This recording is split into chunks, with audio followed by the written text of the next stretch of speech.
어, 락항은 정기랑 후기로 이론이 나누어진다는데, 이제 락항의 정기 이론에서는 무언가를 이렇게 규정하려고 시도를 열심히 했겠죠. 음. 근데 제가 여기서 느끼는 건 뭐냐면, 뭐 남자는 이렇고 여자는 이렇고 어떤 인간은 이렇고 오이디푸스 컴플렉스는 어떻고 이렇게 쭉쭉쭉쭉 얘기를 해 나갈 거 아니에요. 근데 그런 게 그렇게 그거를 어떤 무의식의 언어로 구조화돼 있다라고 말하는 게 너무 참신하긴 한데 뭐가 김이 빠졌냐면 제가 결국에 알게 되는 거는 아 이것도 어떤 완전한 설명은 되진 않구나.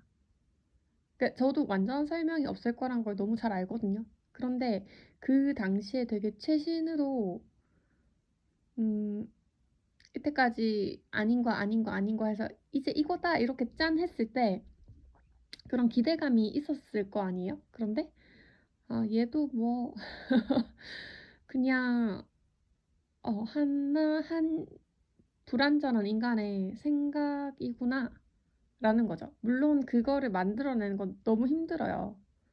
그러니까 콜럼버스 계란인 거죠. 그거 계란 세우는 거 누구나 할 수 있을 것 같지만 맨 처음 해내긴 힘들잖아요. 그래서 제가 뭐 락항이 뭐 그래서 별로다 이런 얘기가 아니라 나는 왜 락항에 손을 댔지? 라고 한다면 락항을 이해하고 싶었던 게 아니라 뭐라 할 수 없지만 제가 뭔가 추구하던 거였죠.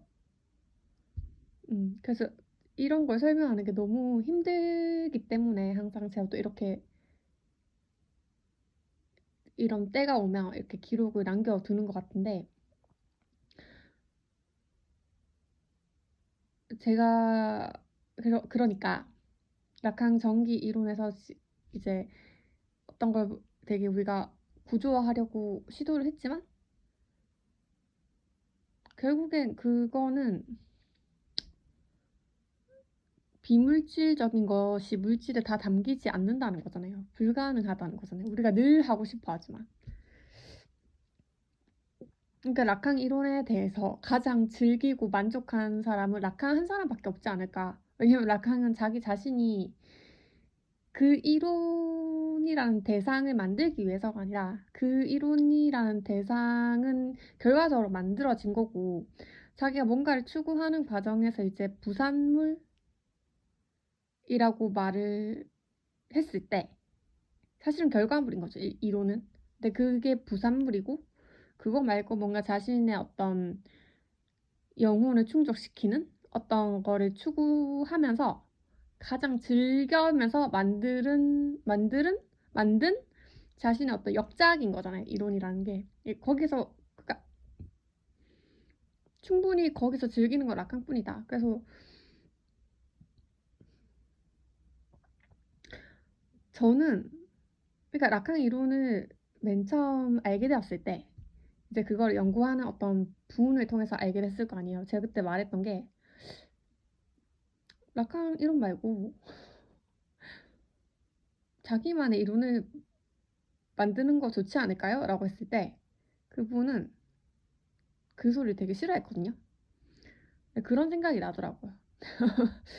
음. 이럴 때 굉장히 놀라요. 자기가 저는 이거 뭐라고 해야 되지?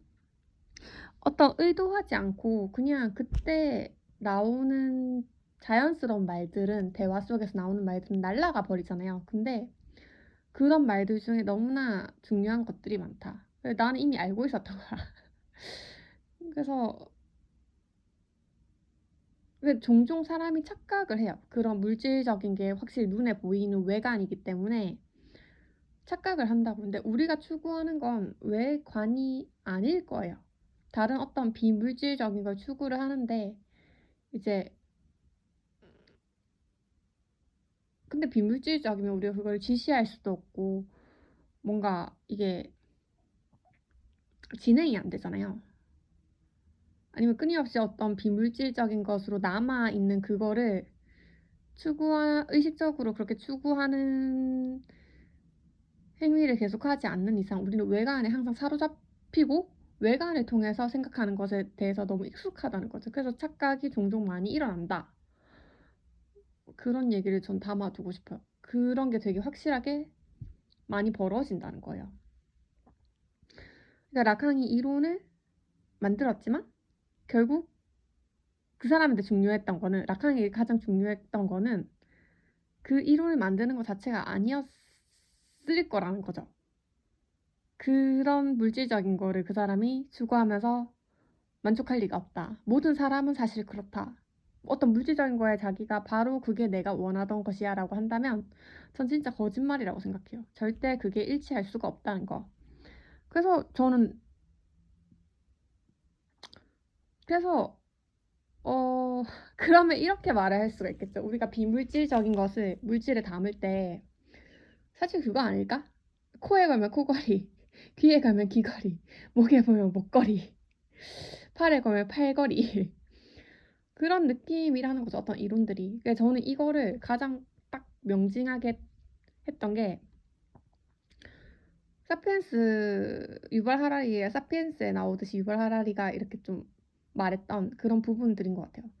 모든 걸 공부하고 모든 걸 다 찾았지만 하나도 그것이 나한테 답이 안 되었고 모든 게 허구였다라는 느낌이 저도 그럴 것 같아요. 근데 그런 어떤 외관들을 제가 무시해서는 안 될 것 같아요. 왜냐면 외관은 그래서 제가 뭐 라캉이론 지금 뭐 코에 가면 코걸이, 귀에 가면 귀걸이라는 측면이 있기는 하다고 해서 그런 이론을 우리가 연구하거나 만들어내는 게 쓸모없다라고 전혀 말하지는 않거든요. 왜냐하면 그것만이 가장 강력한 증거물인 거죠. 내가 어떤 비물질적인 것을 추구하고 남은 어떤 잔여물들 그런 게 증거로 돼 있는 거죠. 그러니까 라캉은 정말 이 세상에 없던 거를 새로 창조해냈다는 점에서 누구보다 굉장히 쾌락을 가지고 누리고 살다 간 사람이 아닌가라고 생각해요. 그런 생각 많이 들었죠. 그리고 우리가 만들어 온 이런 유발 하라리가 말한 상상의 질서라고 할 수 있는 그런 외관들을 보세요. 그리고 그런 외관들에 의해서 움직이는 것 같고 그런 외관들로 많은 것들을 설명할 수 있을 것 같지만 항상 그건 부족하다는 거죠. 그런 걸 지잭은 아마 틈새라고 말하지 않을까? 어떤 사이, 어떤 틈새.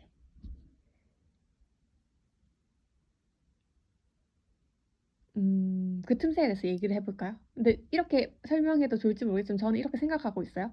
만약에 내가 그 다이어트 중이라서 몹시 다이어트 중이라서 당연히 뭔가 음식을 덜 먹었겠죠. 근데 내가 저기 치즈케이크 하나를 봤어. 근데 치즈케이크를 봤기 때문에 내가 저게 먹고 싶어진 건지 내가 허기가 져가지고 먹고 싶은 중에 끊임없이 뭔가 먹고 싶다 생각 중에 귀신같이 치즈케이크를 찾아낸 건지 그걸 어떻게 구분할 거냐는 거예요. 근데 그러니까 외관이란 건 그런 거죠. 외관이라는 건 진짜 그런 건 거예요. 그러니까 외관 하나만으로는 내가 치즈케이크를 결국 어떤 상황이든 먹을 거 아니에요.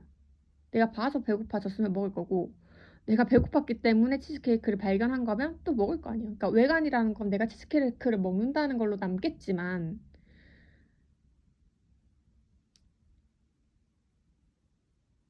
그게 그 전에 있는 어떤 그 상황들의 1대1 매칭이 딱 되지는 않잖아요. 그럼 그걸 구분해 주는 건 어떤 틈새라는 거죠. 근데 그거 틈새가 그럼 인간의 의식 같은 것과 굉장히 관련이 있는 거 아니겠어요? 어, 내가 때때로 선택할 거 아니에요? 내 맘대로 생각하겠지. 아, 나는 배고팠기 고팠기 때문에 고프다 보니까 치즈케이크를 찾은 것 같아. 라고 말할 때 어떤 자기의 느낌이 있을 거고, 내가 치즈케이크를 봤더니 먹고 싶어졌다. 라고 느낀 어떤 느낌이 있겠죠. 그거를 개인은 자신의 어떤 고유한 틈새로 구분해낼 수 있지 않을까. 근데 거기에 진실이 어디 있겠어요. 굉장히 개인적인 부분이라는 거죠. 개인과 이런 환경에 이 상호작용하는 아주 초개인적인 영역이 있다라고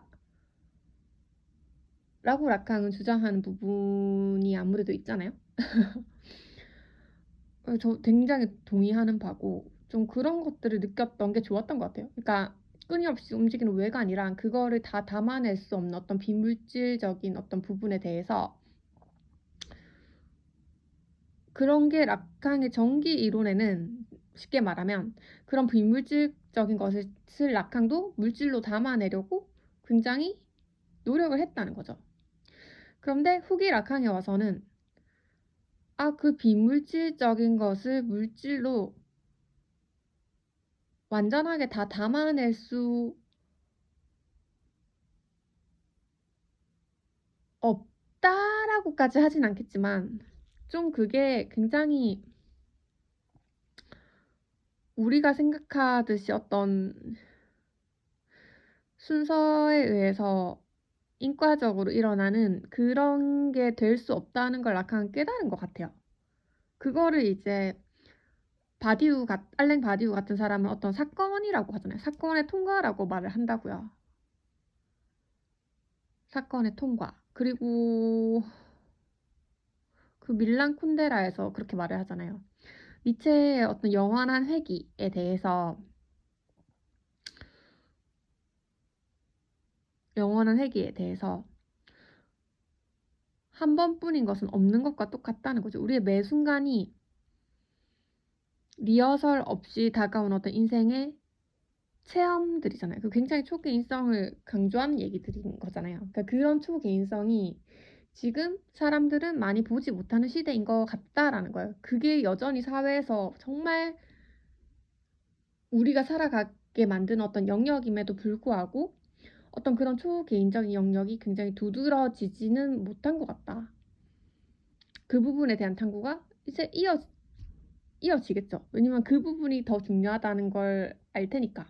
그럼 라캉의 후기 이론으로 넘어가면 그래서 라캉이 자기의 전기 이론을 다 폭파시켰다고 봐도 라캉 대 라캉이라고까지 말을 하는 그런 말이 있더라고요. 그럼 후기 라캉 이론에서 볼 수 있는 거 뭐겠어요? 우리가 그 비물질을 물질로 다 담았다라고 말을 하는 건 그때의 그런 사건의 통과 그리고 그 리허설 없는 그 순간의 어떤 체험 굉장히 초개인적인 영역을 라캉이 발견하지 않았을까 싶어요. 그러니까 이게 어떻게 보편성으로 환원이 되겠냐고요. 그러니까 보편적인 하나의 이론이 될 수 없다라는 거죠. 그래서 라캉이 다시 만들었다가 부수는 작업까지를 후기에 마치잖아요.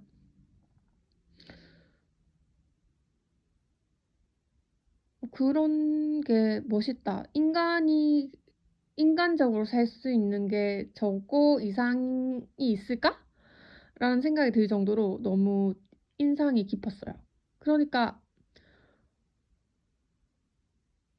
저는 라캉이 만들어준 이런 외관 때문에 굉장히 혜택을 누리는 거죠. 라캉은 아무도 없는 길을 더듬더듬해서 갔고 저는 그 길을 좀 더 쉽게 가질 수가 있는 거죠. 그럼 저는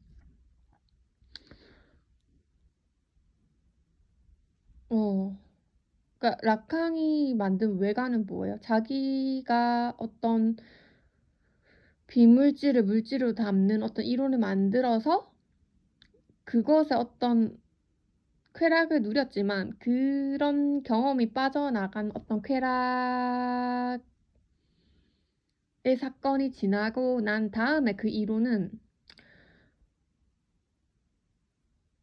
좀 쓸모가 없는 거예요. 그러니까 글자만 읽고 이런 게 말이 안 된다는 얘기인 거죠. 마음으로 와닿아야 되는 거죠. 그 마음으로 와닿지 못한 어떤 껍데기만 남겨진 이론을 그래서 다 부순 거잖아요.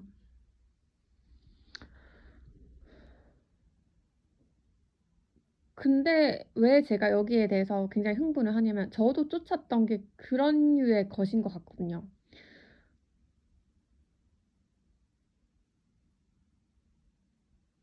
어 그러니까 이거는 제가 어떤 그렇다고 제가 락항의 뭐 이론을 필사를 해서 락항이 그거를 부수는 그 과정을 제가 상상을 하면서 체험을 하면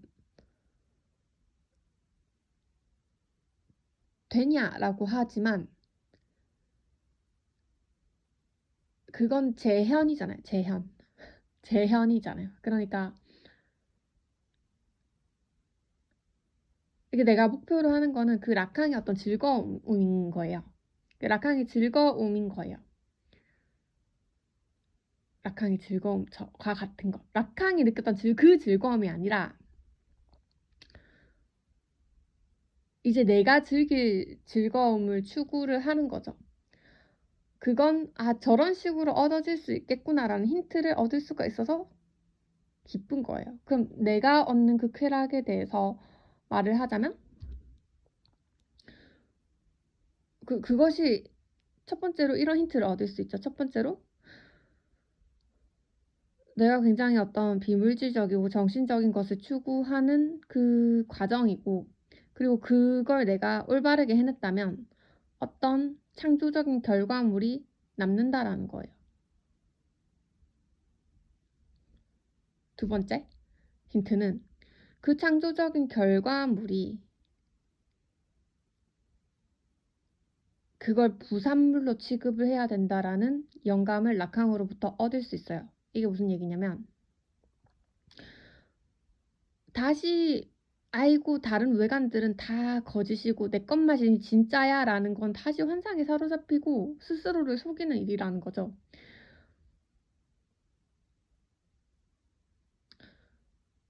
음. 그래서 여기에 대해서는 저는 어떤 느낌이 드냐면 진짜 그 지제기 어떤 라멜라라는 거를 얘기를 했는데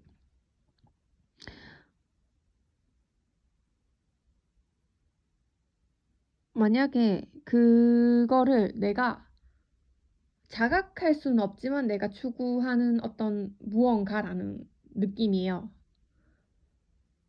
자각할 수는 없는데 분명히 내가 그걸 추구하고 있고 그것으로부터 어떤 만족감을 얻을 수 있다는 거죠.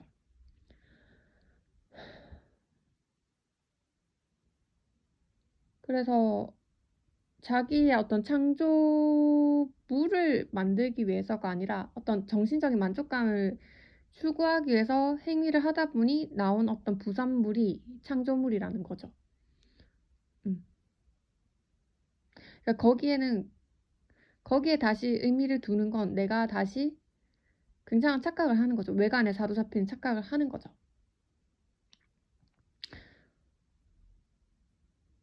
어떤 그런 두 가지 생각법으로 나를 분리할 수 있는 게 저는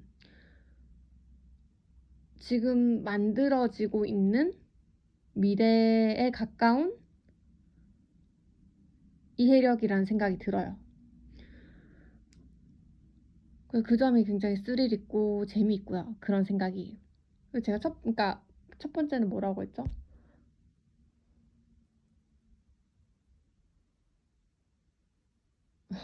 저도 다시 들어봐야겠어요. 비물질을 그러니까 이런 거예요. 그러니까 내가 외관에 끊임없이 사로잡히기 때문에 외관에서 벗어나는 그 어떤 나의 추구를 따라가려면 이게 이렇게 힘들어요. 힘들어. 하지만 나의 진정한 만족은 외관에서 분리되는 어떤 비물질적이고 정신적이고 뭔가 그런 것에 실제계가 그런 거 아닐까요? 그런 거에 있다라는 거죠. 그런 느낌을 그거에 대한 이해를 전 하고 싶었던 것 같고 그게 맞구나라는 생각이 들어요. 음,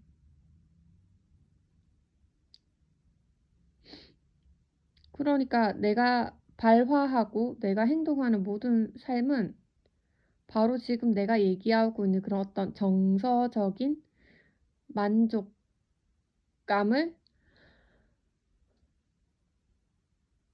추구하는 행위와 관련이 있다는 거죠. 그건 나의 만족감이라는 거예요. 우린 여기에 대해서 만약에 이해를 하면 우리는 또 다른 어떤 상상의 질서를 구축할 수 있을 거라고 봐요. 이런 식으로 모든 것이 만들어져 인공적인 모든 것이 만들어져 왔다라는 느낌이 오거든요. 아마 그럴 거예요.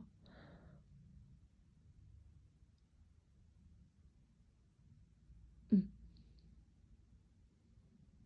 외관은 누군가 그거를 처음 창조해낸 사람의 쾌락이나 만족감을 주고 덩그러니 남겨진 부산물적인 껍데기라는 거죠. 그런 것으로부터 위계가 생긴다라는 거예요. 어떤 인간은 그것을 즐기고 버린 거를 다른 사람들이 주워서 쓰고 있는 건 거예요. 그게 공동체 사회 구성에 대한 가장 걸맞은 설명이 아닐까라고 생각해요. 이 생각은 좀 위험할 수도 있겠지만 근데 냉철하게 보면 틀린 생각은 전혀 아니라고 봐요. 그러니까 어떤 천재가 쓰고 버린 껍데기를 천재가 아닌 많은 사람들이 주워 쓴다라는 거죠. 근데 제가 이 얘기를 왜 하냐면 누구나 천재가 될 수 있다라는 거예요. 왜냐면 사람은 가장 큰 쾌락을 추구하는 측면이 있고 그걸 참을 수가 없죠. 단지 천재는 그런 쾌락을 진지하게 미쳐서 추구한 거밖에 없다라는 거예요. 그랬기 때문에 새로운 걸 발견해낸 거죠. 왜냐하면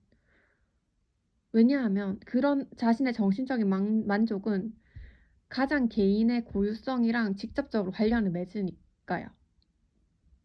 그러니까 제가 말한 그 라멜라라는 게 그런 어떤 공백이고 빈 공간이고 어떤 굉장히 개인적인 어떤 초개인적인 어떤 무엇과 반드시 관련이 있다라는 거죠. 그리고 그건 물질이 아닌 거고요. 그거를 물질들로 만들어낸 게 창조 아니겠어요? 그런 부분들. 그러니까 천재는 그냥 그 행동을 했을 뿐이지만 누구나 할 수 있다는 거죠. 근데 왜 누군가는 하고 누군가는 하지 않는다는 거죠. 그래서 위기가 생긴다고 생각을 하는데 저는 그렇게 또 설명을 하겠지만 제가 항상 말하잖아요. 이론은 코에 가면 코걸이, 귀에 가면 귀걸이, 입에 가면 입걸이일 거다. 근데 이렇게 말할 수도 있는 거잖아요. 내가 만들지 않고 누군가가 버린 거를 가져다 쓰는 게 그 사람의 만족감일 수도 있다라고 얘기를 하겠지만 그럴 수도 있겠지만 이거는 그렇게 설명되어서는 안 되죠. 가장 큰 쾌락은 자기가 뭔가를 정말 없던 거를 창조해냈을 때일 거예요. 왜냐면 그게 가장 자신의 고유성에 접속하는 행위이기 때문에. 그러니 누가 버린 껍데기를 가져와서 쓴다고 해서 쾌락이 없다고는 할 수 없겠지만 그 쾌락이 자기가 직접 창조해내는 것보다 클 수는 없겠죠. 근데 그 큰 쾌락을 추구하는 게 약간 인간의 어떤 윤리이지 않을까라고 말을 할 수는 있겠죠. 음.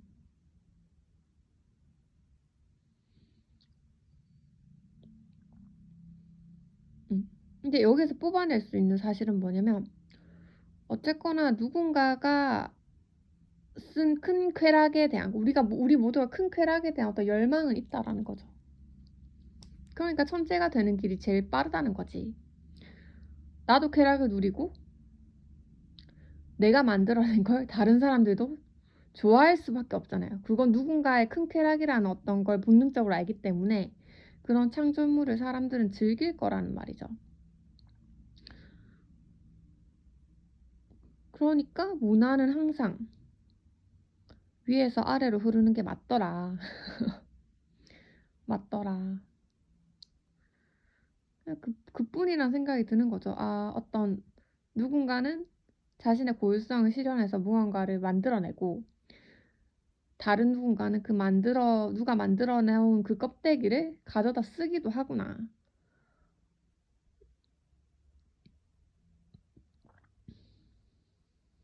그리고 그런 식으로 공동체가 유지돼 왔잖아요.